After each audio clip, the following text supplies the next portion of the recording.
अब आप लोग इंग्लिश के मेन कड़ी में पहुंच रहे हैं। यहीं से जो है इंग्लिश बोलने की शुरुआत होती है। तो आप लोग बहुत ही ध्यान से, बहुत ही गौर से अब हर एक चीज़ को बारीकियों से सीखिएगा, बारीकियों से पकड़िएगा, उसको समझने का प्रयास करिएगा, घर पर प्रैक्टिस करिएगा और अपने परिवार के प्रत्येक बड़े छोटे सदस्य से उसको बोलने के प्रयास करिएगा। बेशक गलत बोलिएगा, लेकिन बोलिएगा ज़रूर। अरे जब हम लोग खुद जो है हिंदी 100% सही नहीं बोल पाते हैं, मैं हिंदी की बात कर रहा हूँ, तो परफेक्ट कोई नहीं हो सकता। कोई भी व्यक्ति 100% परफेक्ट नहीं हो सकता। इसी से कुछ न कुछ मिस्टेक होती हैं।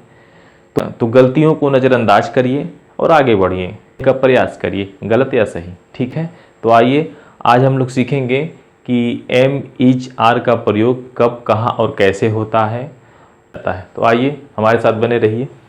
जब वाक्य के अंत में हूँ, है, हो, हैं मुख्य क्रिया के रूप में रहता है, तब वाक्य में कर्ता के अनुसार एम इच आर का प्रयोग होता है।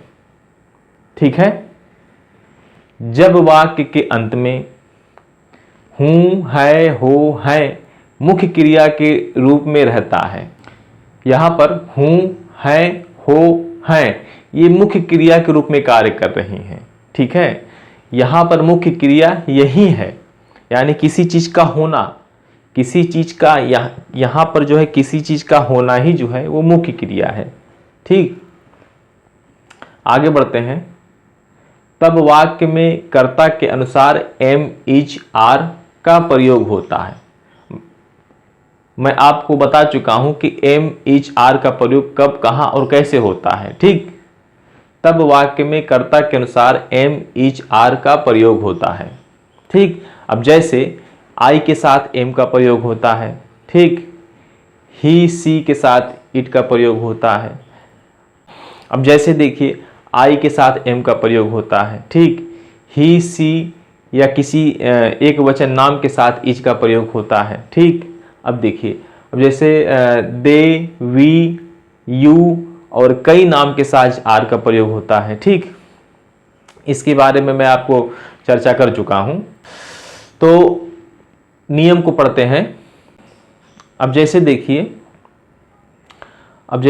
मैं गरीब हूं। ठीक, मैं गरीब हूं। अब देखिए यहां पर मैं गरीब हूं, ये होना जो है मुख्य क्रिया है।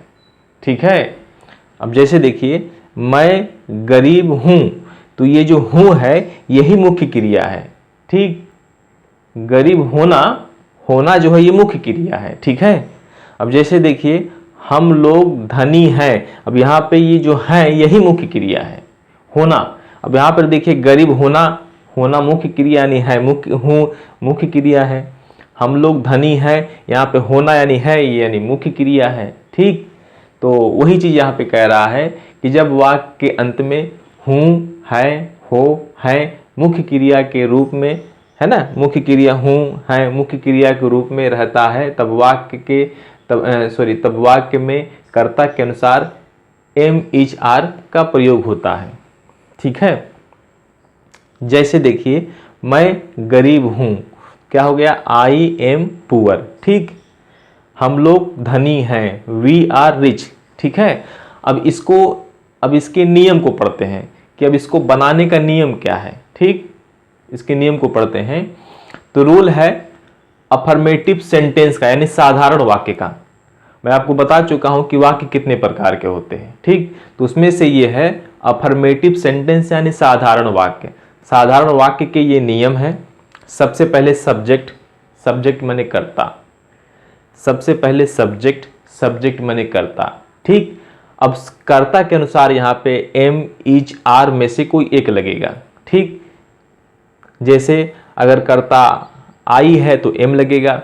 ठीक, कर्ता अगर ही है तो इज लगेगा, सी है तो इज लगेगा, या कोई एक व्यक्ति का नाम है, एक वचन है तो इज लगेगा, और यू है तो आर लगेगा, दे है तो आर लगेगा, वी है तो आर लगेगा, बहुवचन है तो आर लगेगा। ठीक, उसके बाद कंप्लीमेंट, कंप्लीमेंट मैंने यानी पूरक, नाउन या एडजेक्टिव, ठीक है। तो ये आपके नियम हैं, ठीक है। अब फिर से रिपीट कर दे रहा हूँ। सबसे पहले सब्जेक्ट, सब्जेक्ट माने कर्ता, कर्ता के अनुसार एम, इज, आर इन तीनों में से कोई एक लगेगा। उसके बाद कंप्लीमेंट यानी पूरक लगेगा, नाउन या एडजेक्टिव लगेगा, ठीक है। एग्जाम्पल है मैं गरीब हूँ, आई एम पुअर। अब देखिए यहाँ पर सबसे पहले सब्जेक्ट है, सब्जेक्ट आई, सब्जेक्ट। अब यहाँ पे देखिए नियम क्या है, सबसे पहले सब्जेक्ट, ठीक। तो इसमें सब्जेक्ट कौन है, याद है ना, बता चुका हूँ कि वाक्य में कौन लगाकर पूछने से सब्जेक्ट मालूम होता है, कर्ता मालूम होता है। मैं गरीब हूँ, कौन गरीब है, मैं कर्ता हो गया, तो सब्जेक्ट क्या हो गया, आई, ठीक। अब कर्ता के अनुसार जो आई के साथ एम लग गया, ठीक। उसके बाद गरीब की इंग्लिश क्या हो गई, पुअर, ठीक है। आगे बढ़ते हैं, हम लोग धनी हैं। अब देखिए इसमें कर्ता कौन है, वाक्य में कौन लगा के पूछने से कर्ता मालूम होता है। हम लोग धनी हैं, कौन धनी है, हम लोग कर्ता हो गया।